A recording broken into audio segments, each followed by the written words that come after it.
Hi everyone, I am just here. Welcome to my YouTube channel. I'm just here today. I'm enjoying myself. It's my birthday and I'm just giving God thanks. You know, I I'm just rejoicing. I'm just enjoying myself with all the treats and all of that and all the attention. I'm just enjoying myself because truly I've been through so much and I would like to share some of my experiences with you today because I'm boasting because God has brought me from so far. So I'm just happy that you can share with me today and I'm giving God thanks. So so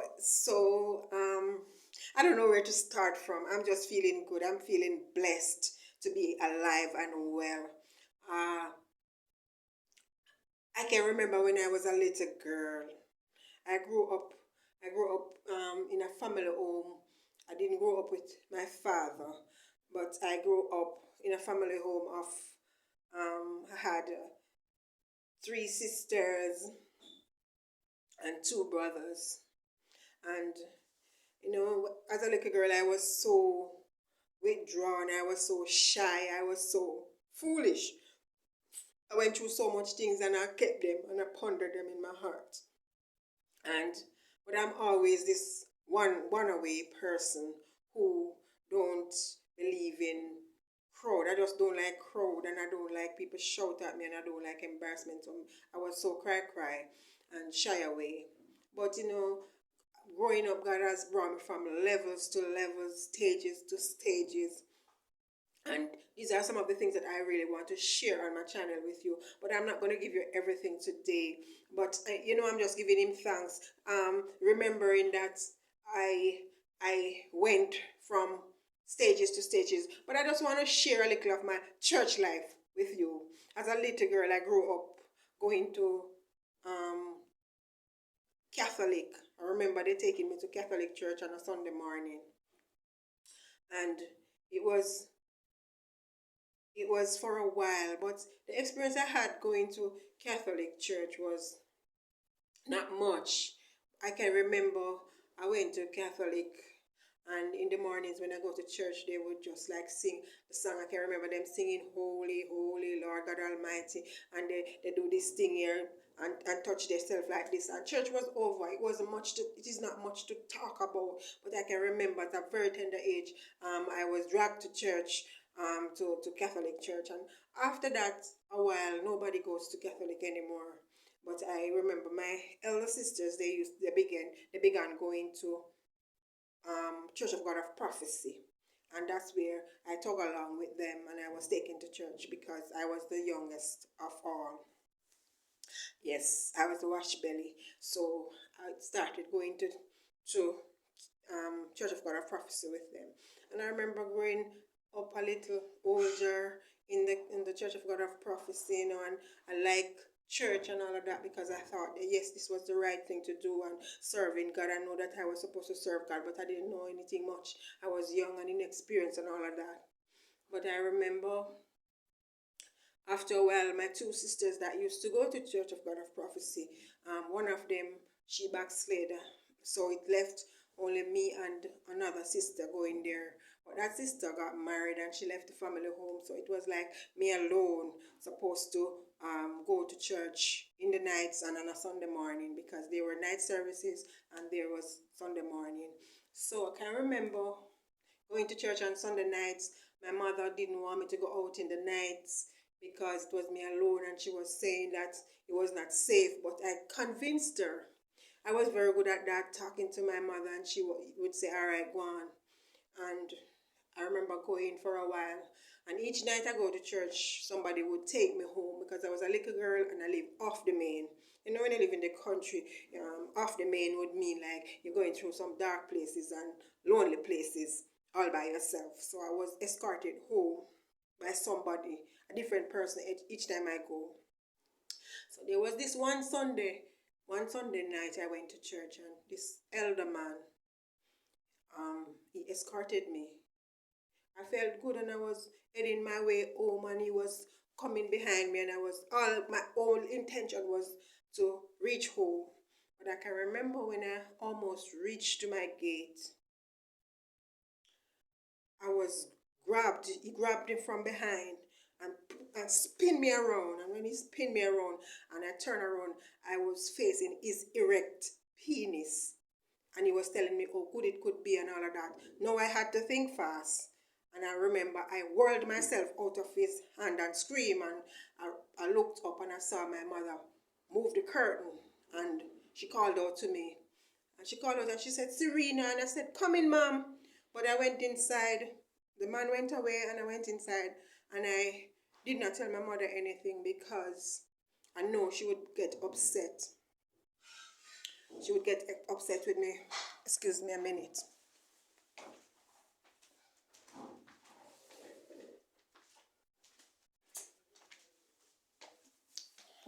Yes, sorry about that. Yes, I didn't tell her anything about that because I know she would get upset with me. So I kept it and I pondered it in my heart. And I was discouraged from church because I couldn't understand, because this was an elder man who could have been my father, because I was a little girl, don't know anything about those stuff. So I remember now I didn't go to church in the nights anymore, but I went to church on Sundays, a few Sundays, until it just died down and I didn't go anymore. Persons from church tried their best to find out what it was that stopped me from going, but I didn't talk. I was a shy person and I was a foolish person. I would say that. Well, you dare not call me foolish then.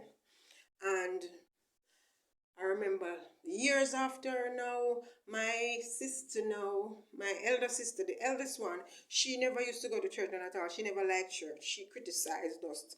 But she got sick and eventually started going to another church which was out of the area.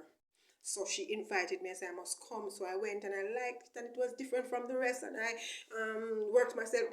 At that time I was in high school. I think it was like first form or second form in high school, and I was much older, much more understanding. So I went and I liked it, and I got baptized there, and I got the Holy Ghost, and I was there and all of that. But I was living. The church was like in the Kingston area, and my home was upper St. Andrew. That was a distance away from where church was.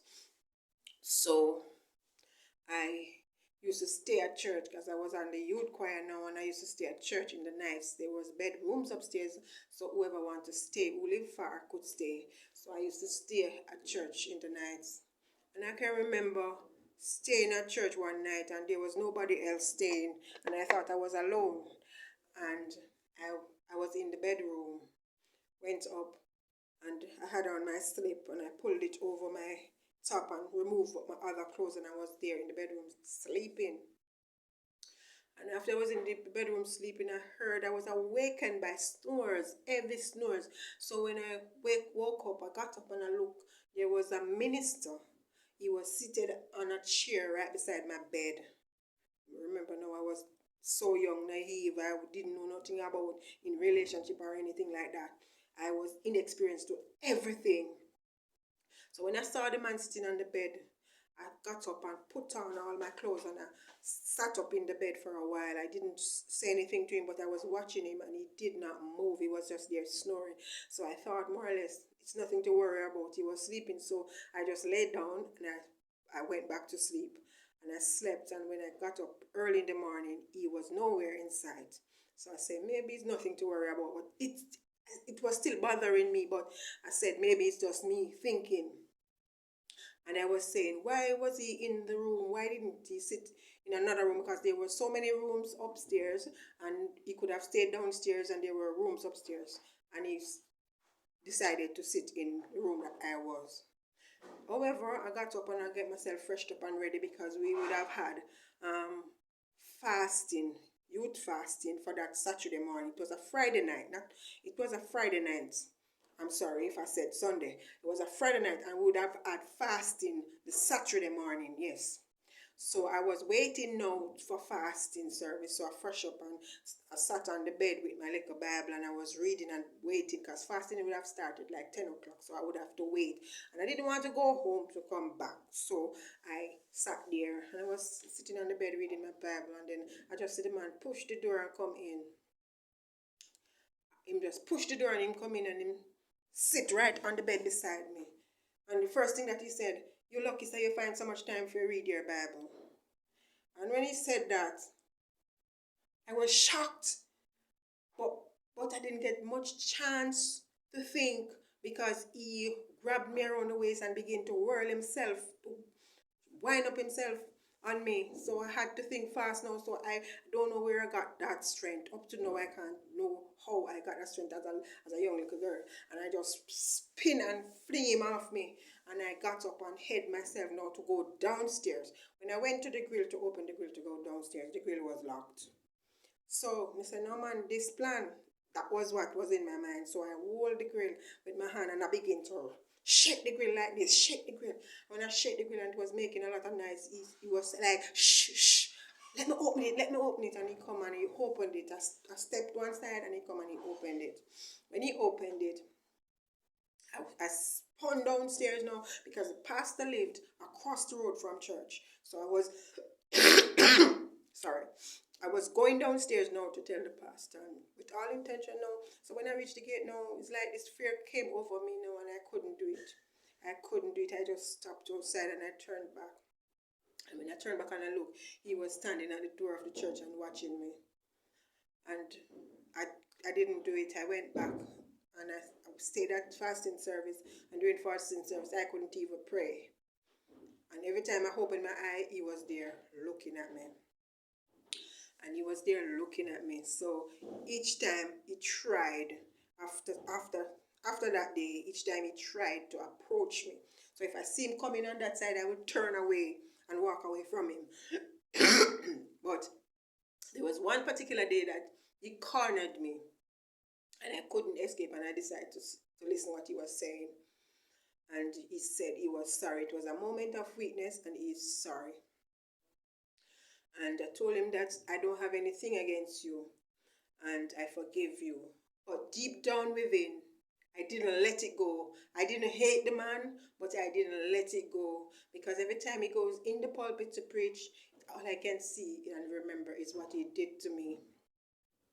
And he was one of the most anointed ministers in the church that everybody was excited about. So when he went into the pulpit, everybody was shouting and excited about him because he had the word, he knew the word. And that was what tore me apart, because I couldn't understand. I said, there must be some good persons around. The person that you look up to, I'm looking up to at all times, they are the one now that is hurting and doing the things. So God, is this what every church persons are doing? Those were the questions that were coming through my mind. And I can remember I went to church a few Sundays until I just got discouraged and I didn't go back to church anymore, because I was just thinking that everybody was doing the same thing and I don't know what to do, and I want to live a Christian life, right? So therefore I was out of church for years, went from error to error. But I'm just going to cut this right here because there are other sessions that I'm going to have and I'm going to be talking about all of this. But I'm just saying to somebody, some young persons who are going through some things, speak to somebody. Talk up. Don't keep it to yourself because it will eventually hurt you. So talk to somebody. Tell somebody what you're going through. Try to trust somebody. Look for somebody who you can trust and talk to them. Look for somebody who you feel comfortable with. Talk to them because it will eventually hurt you. There are so many things that are going on in the family home, in the churches, all over. The devil will use anybody he get the opportunity to use. It's not about their status or their title. It's not about that. It's about whoever have an opening and give the enemy a chance. Nobody has this perfection. Everybody have a moment of weakness, but it's what they do with the weakness, and it's not everybody hold out at all times. So do not say because this person is a pastor or a minister or an elder or a missionary or an evangelist that means that the devil cannot use them. So don't allow that though to push you away from God, because of this experience that I've had. It had put me, my destiny on hold. It has put a lot of things on hold, because I went through there was this, gave an opening for the enemy to attack me. You know, I went from error to error, doing all kind of things because I wasn't in God. I wasn't serving God, because I backslid so many times, and it's all, most of the time, is because of church hurt. So when you have a relationship with God, an experience with God, you will always hold on to God, no matter what. If your pastor fail, if your minister fail, if the elder fail, if the evangelist fail, if your mother fail, you will hold on to God. So young persons, old or young, no matter who you are, hold on to God. Stay with God. Don't bother because of what you go through. God don't hurt anybody. It's people allow the enemy to use them. If you can pray for them, and stand in God. I've been through so much, but whatever I'm thanking God for what all that I've been through, because whatever I have been through, it has made me to be a better person.